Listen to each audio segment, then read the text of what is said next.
Narito ang tanong, nag-survey kami ng 100 Pinoy and the top 6 answers are on the board. Bad news, na late sa kanyang kasalang groom.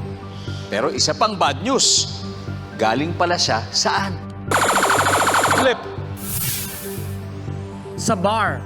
sa bar. Galing sa LOL Comedy Bar. Sa bar, pwede yan. Nandyan ba ang bar? Yes, pwede pa. Bench, again, bad news na late sa kanyang kasalang groom, pero ang mas bad news, galing siya sa... Ibang bahay. Okay, pwede bang explain mo anong bahay kaya ang pinanggalingan niya? Bahay ng barkada. Bahay ng barkada. Okay, bahay ng barkada. Okay. Mas mataas, Flip. Flip, pass or play? Play. All right, let's go play round 1. Hola! Bad news, ha? Nalate yung groom, pero mas bad news. Saan siya galing? Galing pa nag-beach. Galing nagdagat. Nakaka-top-top. Pwede yun. Nag-swimming muna. Survey says... Ariana.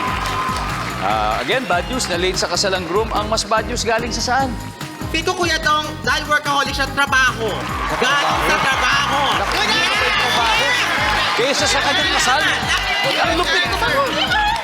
Galing doon sa trabaho. Nalate ang groom, pero mas bad news galing sa... Naku, nakakatakot, Kuya Tong, yung sagot ko, ah. Sige lang. Galing sa kabit niya. Galing sa iba. Hindi pa nga kasal, may kabit na. Tama? Nandyan ba ang kabit? Flip. We got 2 more.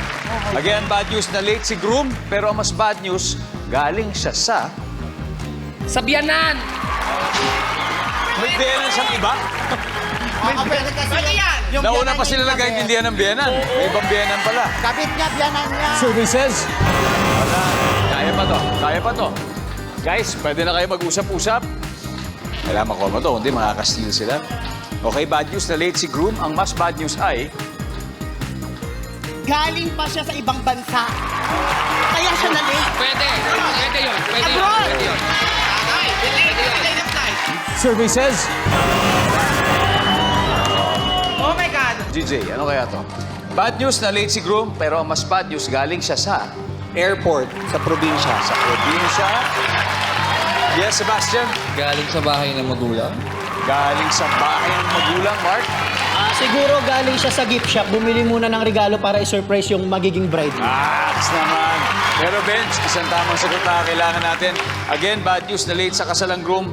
Mas bad news galing siya sa... Galing siya sa gift shop. Bumili ng gift. Gift shop.